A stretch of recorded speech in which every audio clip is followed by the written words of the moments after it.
Right out of high school, straight into the military.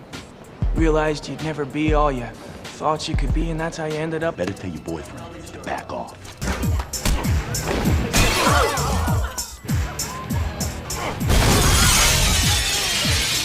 By the time you go to sleep tonight, I'm gonna own this building.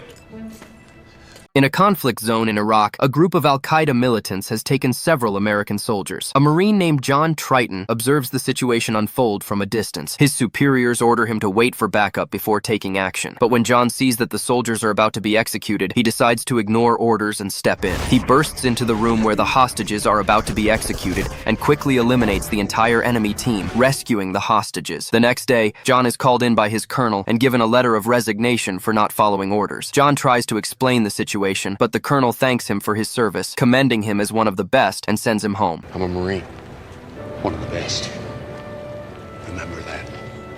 John returns to California, where his wife Kate is thrilled to have him home safely after so long. Kate and John spend intimate time together. Although Kate is eager to be with him, John finds it difficult to adjust to civilian life and begins working as a security guard to keep himself occupied. The following day, a criminal mastermind named Rome plans a jewelry store robbery. He enters the store where his partners are already present. Rome pretends to browse the diamonds, but soon pulls out his weapon and forces everyone to the ground. He creates a distraction and holds a woman, Angela, hostage. The diamonds are protected by bulletproof glass, so Rome forces the shop owner to open the door, or he'll kill Angela. Once the door is open, Rome hands Angela a weapon, revealing that they were working together. They take all the diamonds and leave the scene. When the shop owner becomes aware of Rome's identity, Rome immediately kills him. As the criminals flee, a police car arrives at the scene, prompting Rome to open fire on the officers with a machine gun, while Morgan fires at their patrol car. They blow up the patrol car and escape in their vehicle. Later, the police suspect one of the store employees might have been involved. The same diamonds that were delivered just 24 hours ago. What are the odds of that? Later, John starts his security guard job at a large corporation. He grows bored with the uneventful days, especially while his co-worker Joe spends his time goofing off and reading magazines. Joe tells him that he'll get promoted to management in 2 years if he does his job well, but John realizes that Joe has been working as a security guard for 9 years without a promotion. Things take a turn when they receive a call about a man causing a scene on the 12th floor, throwing a tantrum and yelling at his ex-girlfriend. John and Joe rush to the scene, and John is forced to physically drag the man downstairs. When the man's bodyguards arrive, he taunts John, leading to a fight. John easily defeats the bodyguards and throws the man out of a building window. Furious, the man tells John that he will get him fired and leaves. Unfortunately, John's actions cost him the job, and it turns out that this is his first and last day as a security guard. John and Joe take a break and talk for a while. John admits that all he knows is the military, and he struggles to adjust to regular jobs like ordinary people. He tells Joe that being a Marine meant everything to him. Joe tries to comfort him, reminding him that the only constant in life is change, and that he should appreciate the time he gets to spend with his family if that's what life has in store for him. But your life's not over. I mean, it's changing, but you gotta learn to change with it. Meanwhile, Rome and Angela are back in their hotel room, where Angela expresses concern about the scene they caused at the jewelry store. She says that killing all those people has put them at risk. Rome explains that he killed the store manager because he revealed his real name and that the rest of the robbery went as planned. He reassures Angela that she has nothing to fear from him and promises he will never harm her. He then starts kissing her passionately. Just then, Rome gets a phone call from someone who demands that he return the stolen diamonds in exchange for $6 million. They agree to meet the following day, and the call ends. I've gained control. The next day, Joe drops John off at home, and John asks him to keep what happened at work a secret, which Joe agrees to. When John returns home, Kate asks about his day, and he lies, saying everything went smoothly. However, moments later, their TV shows a news report about the violent altercation involving a security officer, and Kate realizes it was John. Seeing how much he's struggling, Kate suggests they take a trip to relax and clear their minds. John is hesitant at first, but agrees after a little persuasion. I don't know where, anywhere, it doesn't matter. That's not the point.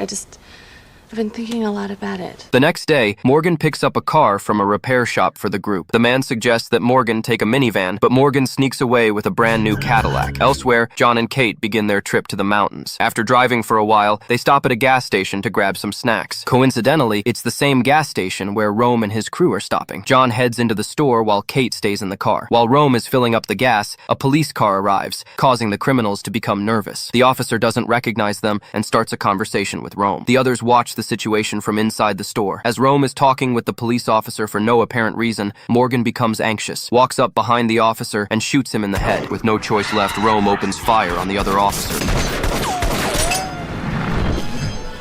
When John hears the commotion outside, he tries to investigate but is knocked unconscious by Bennett. Angela shoots the store clerk as the criminals rush out of the store. They decide to take John's truck and spot Kate sitting in the car, deciding to take her hostage in case the police try to stop them as John begins to regain consciousness. He sees Kate being taken away forcefully by the group.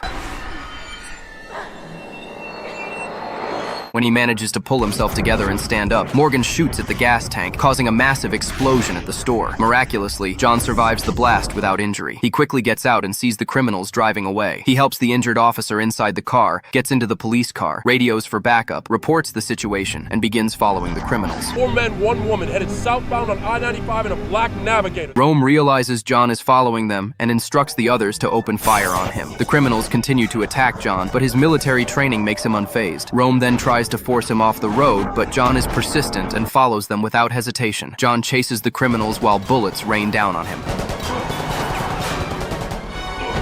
John crashes into Rome on the road, forcing him to drive into the woods. Eventually, Rome drives toward the edge of a cliff, and they open fire on John, forcing him to drive off the edge. The car goes into the sky as the criminals continue shooting until it explodes in midair and crashes below. Fortunately, John jumped out of the car before the explosion. The criminals arrive at the scene and assume he is dead. Meanwhile, Kate, frantic and screaming, accuses them of murder, causing Angela to lose control. In a fit of rage, Angela points a gun at Kate, but Rome stops her, reminding her that Kate is their insurance. When Morgan tries to fight with Visca, Rome gets angry and tells them to stop and think about how they can escape instead of fighting each other. Since their car is wrecked, they decide to make their way through the swamps to avoid being caught. Angela knocks out Kate when she insults her. At the same time, Detective Van Buren arrives at the gas station and hears about John's radio call. He is soon notified of the cliff accident and drives to the location. As he arrives, John, still alive, emerges and tells Van Buren that his wife has been kidnapped. The detective tells John that the case is now in the hands of the police and refuses to let John pursue the criminals, warning him how dangerous they are. Undeterred by the threat, John is determined to rescue his wife, and Van Buren tells him to hurry if he wants to save her. I've seen what these guys can do. You better hurry. Without hesitation, John heads off in pursuit. Elsewhere, Rome and his crew make their way through the swamp with Kate fighting back against her captors. Angela slaps her again, and Bennett grabs Kate, holding her tightly. Morgan, frustrated with the swamp, argues with Visra about who is to blame for their troubles. Their argument quickly escalates. Rome, irritated by their bickering, shoots Visra without explanation. The others are shocked by Rome's action, but they continue moving. Think they're hungry? Not anymore. John keeps going through the woods and reaches the spot where Visca was shot. He can't find his body as it has been eaten by the hungry alligators in the area. Shortly after, Rome receives a call from his boss, who scolds him for the chaos they've caused. Rome insists that they will keep the diamonds for themselves, claiming they've done the hard work. His boss threatens him, warning that there will be consequences. Their conversation is interrupted by the sound of a helicopter chasing them. Rome hangs up and runs away with his team. All right. The air show's over. Let's get the hell out of here. As they move through the woods, Morgan once again starts complaining about their journey, saying it is very dangerous. Rome tells him to stop complaining. Rome then stops and asks Kate for her opinion. She insults him, saying she thinks he's psychotic. He responds by telling her she's beautiful, saying he'd have a chance with her if it weren't for Angela. You're insane. Meanwhile, John, still searching for the criminals, reaches a clearing in the woods and senses something is wrong. Just then, a net springs up beneath him, but he quickly cuts himself free. Before he can react, a man holds him at gunpoint, accusing him of being a cop. John tells him he is not a cop. When the man doesn't believe him, John forces him to drop his weapon. John tries to explain that he's searching for his wife, but before he can finish, another man knocks him out from behind. Elsewhere, the cops get very close to where the criminals are hiding. Kate tries to scream, but Bennett holds her mouth, preventing her from making any noise. Later, John regains consciousness in a shed where he's being held captive by 2 men. They mistakenly believe he's a cop who's going to arrest them for their illegal activities. John denies being a cop, but the men continue to torture him. I got choppers buzzing around here.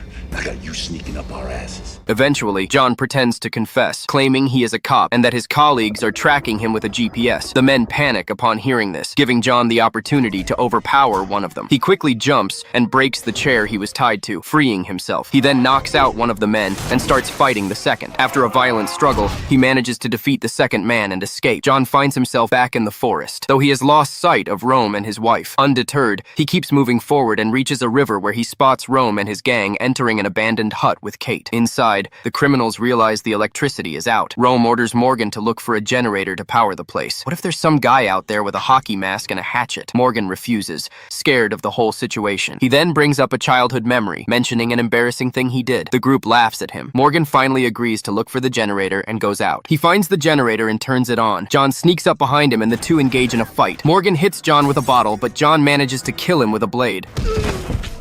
Afterward, Rome steps outside to make a phone call, asking a contact to have a vehicle ready at the marina for their escape. He also mentions the need for a working boat. He then sends Bennett to start a boat that's stranded nearby and to check on Morgan since he's taking too long. As Bennett steps out, John attacks him, leading to another intense fight. John eventually defeats Bennett and kills him.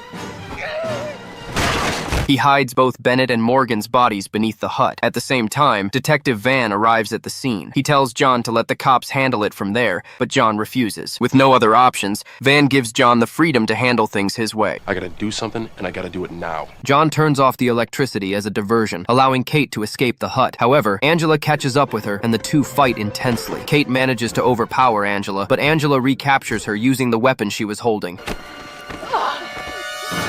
Screaming, John climbs through a window, stepping into the room where Rome is. Just as he confronts him, Detective Van enters, forcing Rome to drop his weapons. Van demands the diamonds, and Rome, without hesitation, suggests that Van shoot John if he wants to claim them. To John's shock, Van turns his gun toward him. Give me my damn diamonds! Whoa! Calm down, VB. At that moment, it is revealed that Van had been secretly instructing Rome to return the stolen diamonds. However, Van hesitates for just a brief moment, and this hesitation gives John the opportunity to act. He rushes at Van, using him as a human shield while Rome fires at them.